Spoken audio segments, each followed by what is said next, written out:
How indie games killed the AAA industry. Hell yeah. Go from this? How did Halo go from this to this? And how can a game made by one dude in his bedroom have a larger player base than Halo? One dude in his bedroom. Who is that? Oh, trying to think. I know one person made Stardew. It's not Stardew, is it? And Battlefield combined. To answer these questions, we first need to understand why AAA studios have taken all of their desire to make fun games and just thrown it out the window. Just greed, man. From what I found, it all started a few decades back when the video game industry really became mainstream with the release of Space Invaders. This game took the world by storm and really put video games on the map. See, companies were scrambling to get a piece of the growing video game. Let's see, what was there? Pac-Man came after? Nice, yep, there you go. Frogger. What is that? What is that? Duck Hunt? What is this? Donkey Kong? Oh, I might shoot up. The man who kicked everything off was Space Invaders' only developer, Tomohiro Nishikado. See, the thing is, back in the 70s and early 80s, was that the one person? Most games were made by one or a few developers. You couldn't pack much into a whopping 4 kilobyte game cartridge after all. So games were simple in design, but because developers couldn't lean on graphics or music to attract a lot of players, games developed at this time really had to be fun. And Tomohiro understood this perfectly. In an interview a few years ago, Tomohiro even had this to say: "Yes, I developed Space Invaders by myself." Damn, in those days, dude. That was the standard for games to be made Giga by Chad. one person.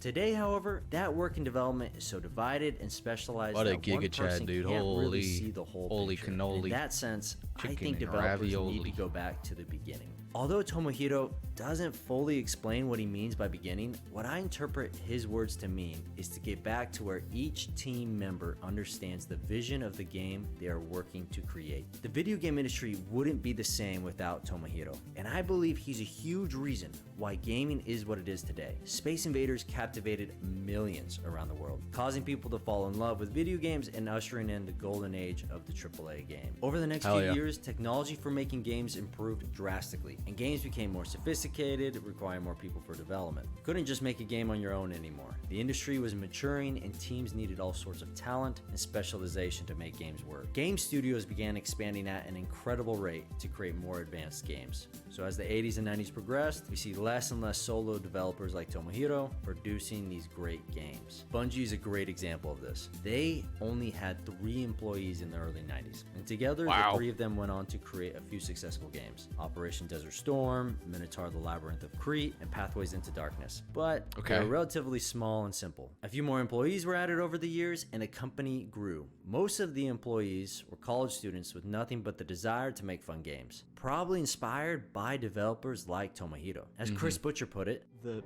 culture of Bungie is pretty simple. There's a bunch of college kids who wanted to drink beer and eat pizza and like do amazing cool stuff in their basements.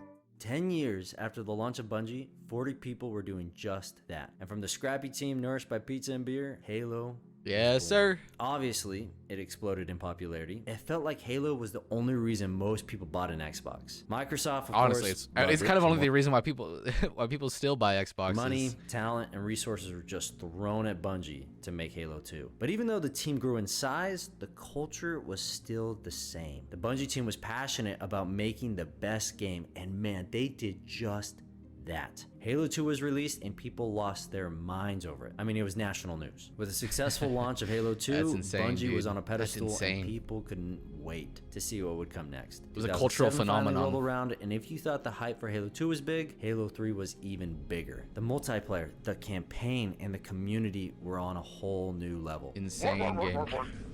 No!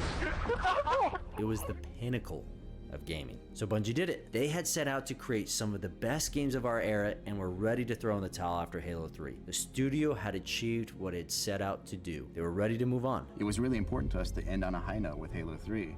But of course, Microsoft couldn't let that happen. Halo was the golden goose, and they weren't done. They wanted to melt Bungie that was asked shit to create dry. one more Halo game before leaving Microsoft, and that game was Halo Reach. Halo Reach was a beautiful game. The campaign was emotional, and the Forge was unreal.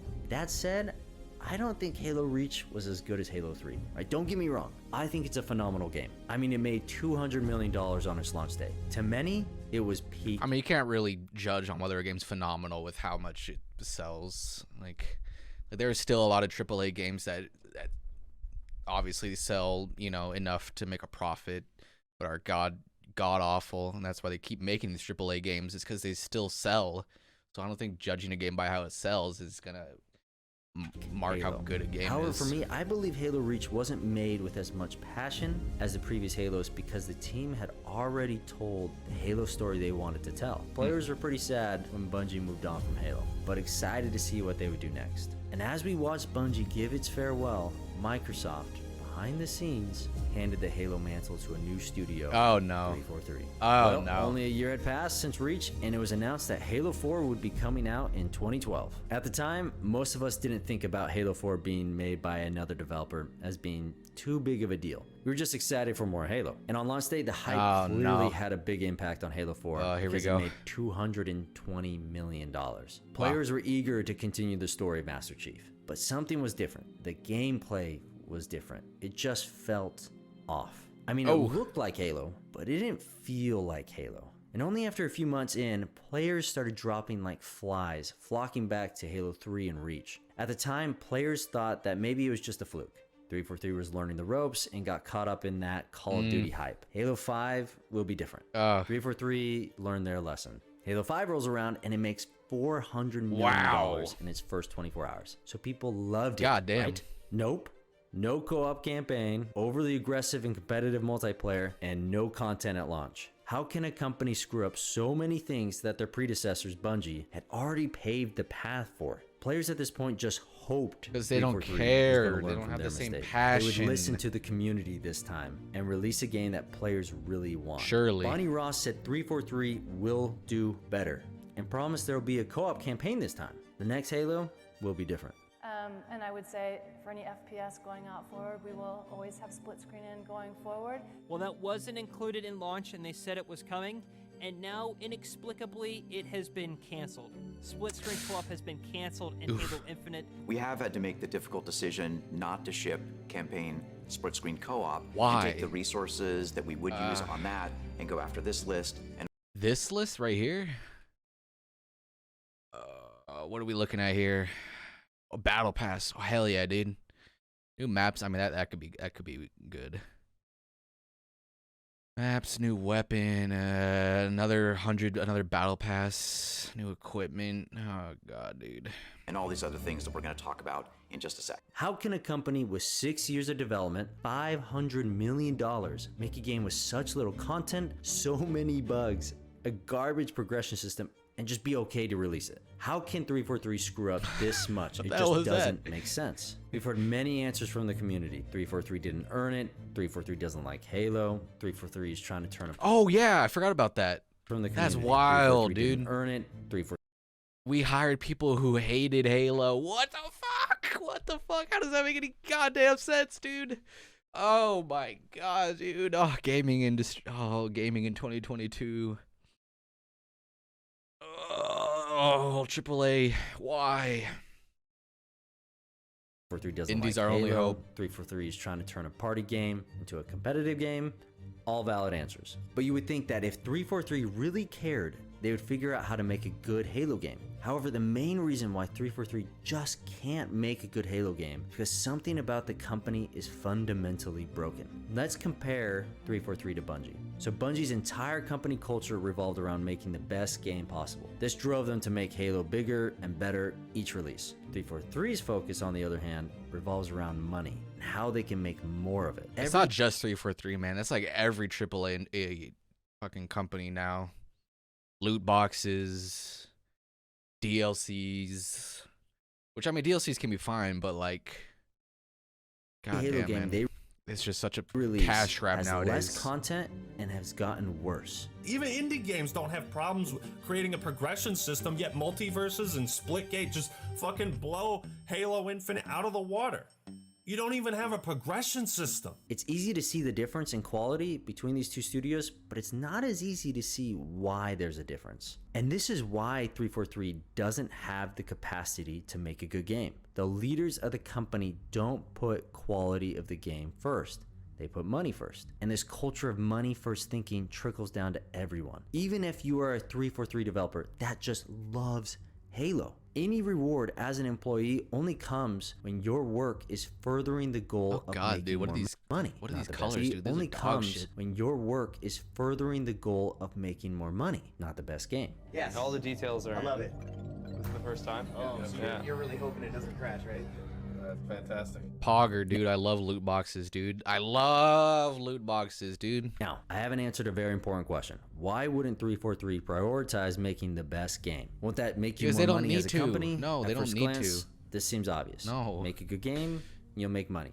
Right? No, that's not how it Kind of. works, If you unfortunately. make a great game and you have a marketing budget, then sure, you're bound to sell copies. But large AAA companies discovered a way to make more money than ever before Loot without boxes. necessarily making a great game. Live service games. You may have noticed that an Oh, increasing live number service of AAA games? Yeah. Oh, true. I didn't even think about that. Yeah. launched live service games with battle passes and content roadmap. Games that you can just constantly be like, just updating, selling new content for. Why? They make a lot more money after launch day thanks to microtransactions. LOL. You no longer just make money when people purchase Which, your I mean, game. loot boxes is a It's part not of. one and done. You can make money now during its entire lifespan. The developer is inclined to continue supporting the game and its community long after launch. But it doesn't help that 99 out of 100 live service games coming out these days are only that way because executives are rushing out Oh, God, what is that? unfinished products, and most of these games just end up in the AAA graveyard next to Anthem. Still, there are Next a few to games that have Anthem. found Oh, God, dude. Anthem, what a waste. long-term success with this model. League of Legends, World of Warcraft, Destiny 2, but I would argue that the success of these live service games have hindered the creation of sequels long overdue. It's been 20 years since Warcraft 3 came out. 20 years. Where in the world is Warcraft 4? The reason Blizzard hasn't made it yet, despite Warcraft 3 being so successful, is because they haven't figured out how to make it a live service. So here we think so? sit in 2022, having watched our favorite IPs don't know. disappear or just be bastardized by the companies we once Oh, revered. God, what do dude. we do now? For every Star bad Wars AAA game Battlefront. released, 10 great indie games are released simultaneously. I mean, why is the Untitled Goose Game the best stealth game I've ever played? My boo! Hey! I'll just take this. Why is Hollow Knight, with its dreary atmosphere and tight gameplay, the best Dude. Metroidvania? And why is a roguelite indie game about escaping hell over and Oh, over dude, sounds simple, Hades. but play God, it's so is good. so So perfect? excited for Hades, It's too. not because these indie developers are the most talented or have oodles of cash Ooh. on hand. It's because they did one thing and one thing only. Beautiful. They followed the fun. That game about escaping They hell. made a game they wanted to make. A game over that and they over. were passionate about. A game that they had a vision for. Not about a vision of money, but about a vision of having fun. Is the breakout phenomenon Hades. And I can't think of a game or a game studio more focused Supergiant? than them on following the fun. Dude, Why? Giga Chads. Because Supergiant Games spent 2 years with Hades in early access, making sure every detail of the game was what the community wanted. 2 That's years. I know sick. you hear early access and like live service, you imagine all the train wrecks over the years. But Hades and Supergiant did it right. Hades creative director Greg Kasavin said this about its 2-year early access. With Hades, we identified that we wanted to make an early access game first and foremost to see what we could build in partnership with our community. So the plan was to do early Dude, access oh, dude, it makes me want to tear up, man, when I see developers talk about just from stuff the like that. get-go. Supergiant wanted Hades to be in the hands of the community, not for the quick buck like these other games, but because Supergiant wanted to build a fun game that the community would love. This culture, this mentality of following the fun is what sets apart Supergiant Games and a variety of other indie studios from AAA. Us gamers really only want one thing: to play a fun game, alone or with our buddies. And indie studios really understand this concept because they're gamers too. Indie studios these days are reminiscent of Tomohiro or the original Bungie team, solo or small team developers who are focused on building something they or the community actually want to play. We seem to have come full circle. Yes, new tools have made it easier than ever to make games, and yes, Steam has made publishing games incredibly simple. But that's not the main reason we are entering the golden age of indie games. If it was, the 100th Minecraft copycat would be rolling in money right now. The reason why indie studios are dominating the video game industry Really is a golden age because industry, indie huh? studios have what AAA really thought about studios that. don't have: the right culture and a desire to follow the fun. Hell yeah, dude. No matter what, that's who Bungie is. We're always going to make what we want to make, and we're going to make it a game that we want to play. Oh, God, man. AAA industry killed itself. Indie games just nailed the coffin. Yeah, true. AAA studios are infested with the wrong mentality. Yeah, for the most part, they are. There's still some that like stand out more than others, like Insomniac. They're really good right now. Santa Monica, they're popping off. But for the most part, yeah, a lot of these AAA industries are, yep, they're just kind of killing themselves in terms of they're killing their image by just focusing on cash grabs instead of actually making a fun, good game. It's a shame.